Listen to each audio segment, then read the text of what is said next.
know that they are facing difficulties in order to cover up their problems and spread it to other parts of the world. They raise different pretexts and they engage in different games, and they want to somehow cover up their political and cultural fiascos.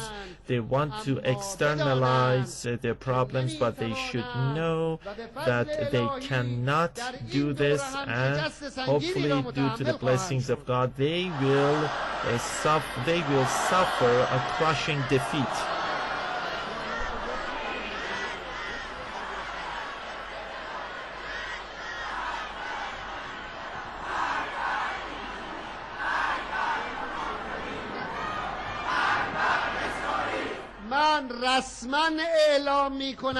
I'm officially announcing that the era of being a superpower and bullying has come to an end in the world.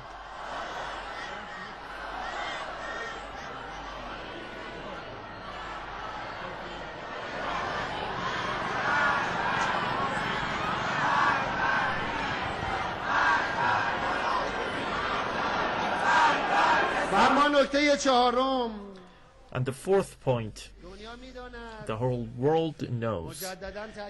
I want to re-emphasize, we seek friendship and cooperation. We do not welcome confrontation, but they all know that the Iranian nation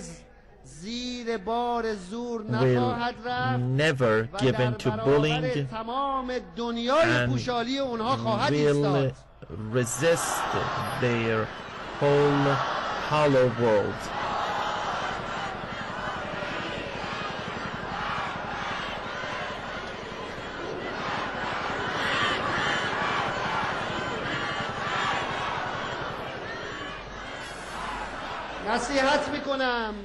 I advise them to return to honesty, to embrace honesty, so that the nation of Iran and the region would trust them. This is to their benefit.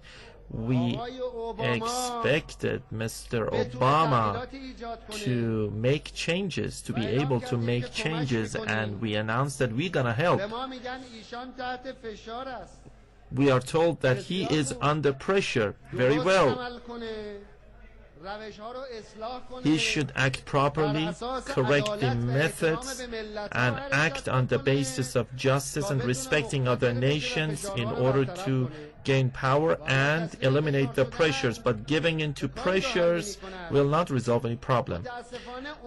Regretfully, hope to reforms is rapidly turning into disappointment. We do not want this, but his attitude disappoints everyone. Some said that he is just following Bush's attitude, but with a new literature, with a new mask. We do not want such remarks to be manifested and to be put into practice. Some offered the analysis that bringing him to the political scene is just aimed at mending the tarnished image of the US, but the policies are the same. We do not want such analyses to come true.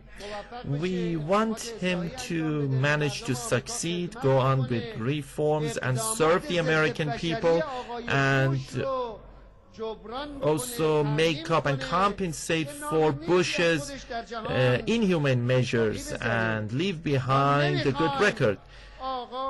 We do not want Mr. Obama to be under the pressure of a bunch of Zionists that lack culture. We want Obama to serve, but unfortunately he is losing the chances and he is not acting properly. He is he's moving in a direction that is against himself, against the interests of the American people, is to the benefit of the wishes of the Zionists. See what they have done in Iraq. And the American administration has supported Saddam against us for many years, and even in the course of that unmanly war, they supported Saddam. And later, on the pretext of countering the same Saddam and Ba'athist elements, they occupied Iraq, they destroyed Saddam, they dissolved the Ba'athist party, and in fact, they have recently used the political tactic, and they have put the Iraqi government and nation under pressure in order to return the Ba'athists to power. What sort of attitude is this? Why do you want to impose your wishes and views on the nations of the region? Why do you want to impose the Ba'athists on the oppressed nation of Iraq?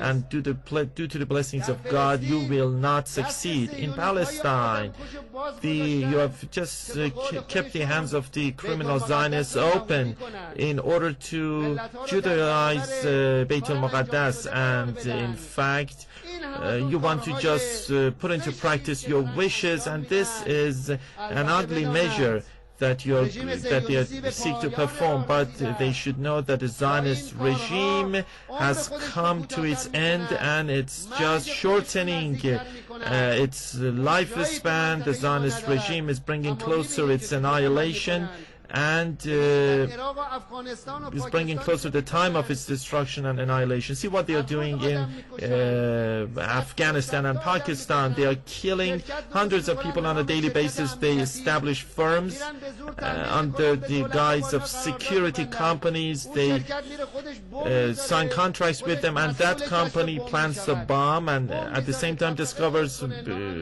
becomes responsible for discovering a bomb, causes skirmishes, conflicts, and at the same time they make that company responsible for discovering the bomb. They want to cause disruptions in Afghanistan, Pakistan, later India and China. They have long-term objectives. They want to actually transfer their economic and political difficulties to the heart of Asia. They want to just compensate for their own failures in this region. They resort to lies and conspiracies. They sell hundreds of millions of dollars of weapons to the region. They create conflicts, and they consume the arms and weaponry in order to sell more.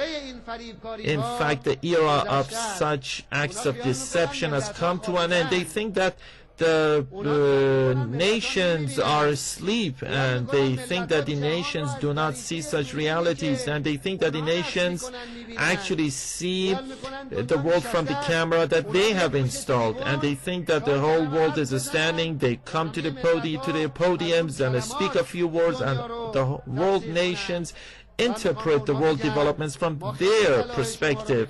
We want to tell them that we want you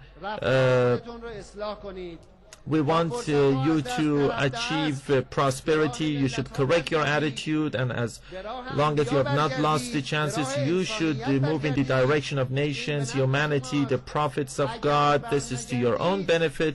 If you do not move in such a direction, due to the blessings of God, in the near future, one will witness your collapse and eternal annihilation and humiliation.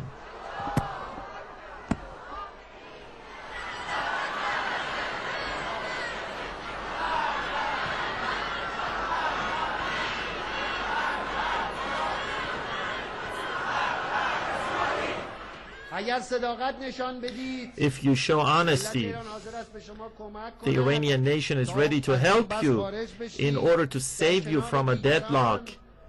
Besides others, you can live along with others in a right way.